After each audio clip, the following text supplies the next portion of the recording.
Did you ever stop to think about what it would be like to eat anything you love and never feel compelled to count calories or carbs again, or even think about dieting? What do you love? I mean really love. At a soul level, you know. That's what soulful eating is about, getting to the core of what we love and then allowing ourselves to experience that on a daily basis. It's a whole new way of looking at not just the way we eat, but how we view our entire lives.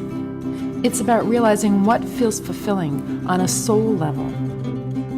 To really get this concept, you have to realize that most of us are viewing ourselves and our worlds backwards, and that the same fundamental misperception that taints our world also is the basis of most every diet that's ever been conceived, that we are only our bodies. Instead, soulful eating asks us to entertain the idea that we are souls having what is meant to be the delightful, blessed experience of wearing a body for a time. So many diets don't work because they only acknowledge the most superficial aspects of us. What we're talking about now is completely different. You realize within you what fulfills you most. And in this case, we're talking about food. It's great because everybody on the planet eats, so everybody's familiar with food. But think about this for a moment. If you get intimate and connected with the foods that you eat and eat them only because you want them, when you want them, how you want them, then you're connecting yourself to this intuitive self that you have inside of you, honoring that. And when you honor that, in turn, without any effort, you're honoring the rest of creation. To do this, it's best to use all five senses. Think of our five senses as creative thresholds, our own immediate and creative thresholds. That means they're ever available to us. Spirituality of the senses is actually a spirituality of transfiguration. Think of it, you transfigure your body every single time you eat, and you transfigure the food you eat as well. It's when we don't recognize this that eating just becomes mundane, and certainly less than fulfilling. So how are you ever going to feel full, no matter how much you eat, if you aren't eating soulfully? Think about when you show up to a meal, what it would feel like to actually use all five senses simultaneously. You're smelling the aroma, you're actually touching the food in a way that, say, a baby does when they first start to eat, and the food's all over them. They're just really experiencing that full-bodied experience of being able to be one with their food. And so you're smelling the aroma, you're touching it, you're looking at it. You're actually looking at what you eat. Think about how many times people are watching television or on the run or grabbing things on the go, and they don't really even see the food they have in front of them. Now you're taking the time, pausing in life, to really appreciate this food that you're going to have become part of your being in just a short amount of time. So looking at it and then actually listening to it. I remember the old commercials they used to have for cereals that were talking about listening to the snap, crackle, and pop. And when I was a little kid, I'd go get my milk and pour it on my cereal, and I'd be so excited to hear, yeah, there actually is a snap, and I'd wait for the crackle and I'd wait for the pop. And you know, that was interesting that the manufacturers of the cereal probably didn't know it at the time and didn't have a clue about soulful eating or even think about this. But they were actually getting us to a place at that time where we thought of ourselves in a sensory way with regard to food. So right now, think about it. You can even listen to the food. And so while you're listening to the food, listen to what your voice is saying inside of you. Is it something you really want? Or is it something that you're just taking to fill you up and kind of fill you up but not really fulfill you on every level? And so you can listen inside and outside simultaneously to that voice inside and honor that, what really, really fills you up. And then listen outside to what's going on around you. Is it crazy? Is the ambiance too static? Is there too much going on that it actually makes your stomach feel a little queasy even when you're bringing the food in? Pay attention to the sound at the same time. And then finally, taste the food. Now think of that. Tasting food, what a novel idea. Really, really, really tasting the food you eat while you're eating it. Most people think, oh, I taste my food. But have you ever decided to take something that you really, really, really wanted, but there's only a tiny bit of it? And so you really have to relish that experience, and you really have to make that experience everything to savor it for the moment. And think about how you took it into your mouth and you rolled it around your tongue, and you actually can watch how your tongue works.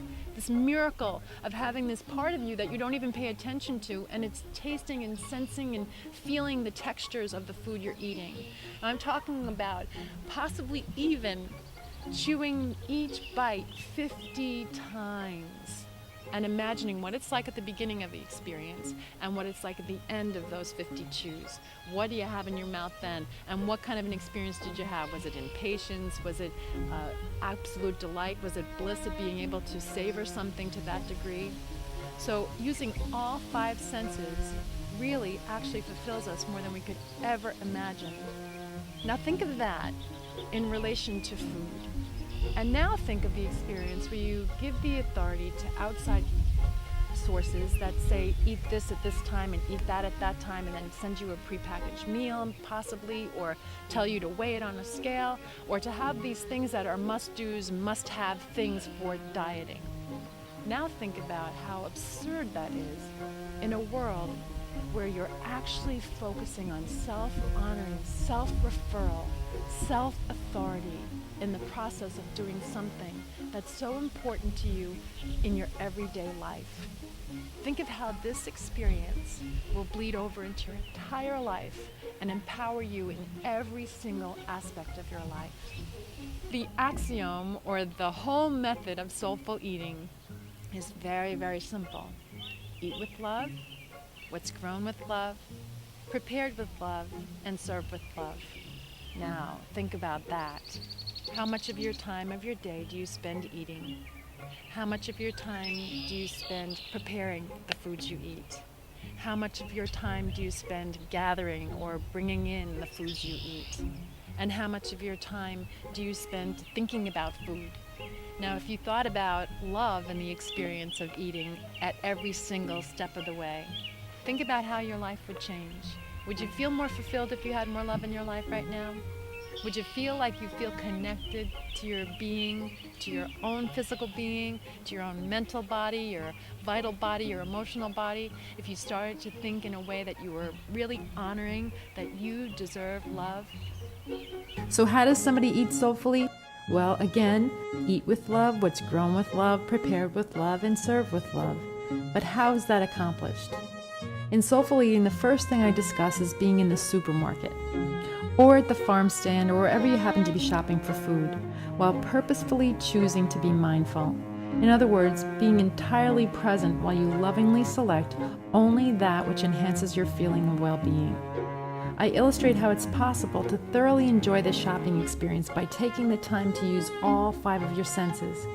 How many people really look, feel, smell, even listen to, and when appropriate, ask for a taste of the food they're considering? On the other side of the coin, consider how many people see food shopping as a boring rote experience, an undesirable chore because they've chosen to buy the exact same staples over and over again and never expand their culinary horizons.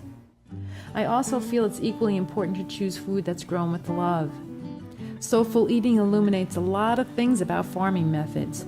Once you realize some farming practices enhance life on our planet while others deplete our natural resources, you can choose wisely. Where does your food come from? Is it full of preservatives or additives and flavorings, or is it something that you would actually find in the ground? If cooked or processed in any way, is it prepared naturally and with love? Soulful eating also illuminates that being compassionate towards animals feels more connecting and more fulfilling. Eating what promotes healthy, sustainable living for all allows us to see that there are many very fulfilling ways we can connect to the entire planet, not just the plate of food in front of us while we're eating, but each bite we take can be a source of connectivity to the entire world. Once the food is lovingly selected, then it's important to prepare it with love. Some people are so busy with the demands in their lives that they just throw food on the table. Yet for so many cultures going back throughout history, the preparation of food has been a sacred experience. When you're present and loving while you prepare and cook food, a powerful and fulfilling energy is added to it, and it makes the process of cooking more satisfying and fulfilling in itself. Then, of course, when you eat the food, I again advocate mindfulness. I also advocate eating with a grateful heart. Being mindful when we eat promotes feelings of love. Giving attention and care to ourselves is extremely satisfying. Choosing to consciously and lovingly notice what you're eating while you're eating it can be euphoric. Noticing that we live in an abundant society in the United States and realizing how much variety and beauty is available to us via our diets is especially revelatory when we realize that it's not the case everywhere else in the world. We are so fortunate. Noticing this is key to experiencing a greater love for and within ourselves. Through urbanization and mechanization and processing things, we've lost our primal connection to life. And we are really hungry to make this connection again. All of us on a deep level crave this connectivity and feeling of oneness that only a vital and natural connection to life can bring, a connection to the earth and to the way things come to us from the earth. And think of that when you're thinking about eating processed foods and things that are prepackaged all the time. Sometimes you really want to be able to touch earth, feel earth, smell earth, see the earth, taste the earth. And those are the only things that can fulfill us at certain times. And we don't even know that because we feel so disconnected. So what's natural to you? What I feel is natural are things that are most suited to my lifestyle, and they feel balanced and they feel nourishing, but they're not extreme in any way. I don't have to go out and follow somebody else's patterns to the way that I live, because guess what? I'm starting to notice the subtle voice inside of me that knows exactly how I want to eat at any particular time of the day. I really think that the title says everything. Soulful eating, a delicious path to higher consciousness. What I'm really speaking about here is getting to a place where we are fully connected with ourselves, where we aren't looking outside of ourselves for any answers, but rather we can actually feel within our own beings what is most fulfilling. Because we have a physical orientation, we think we're bodies. We tend to miss our souls.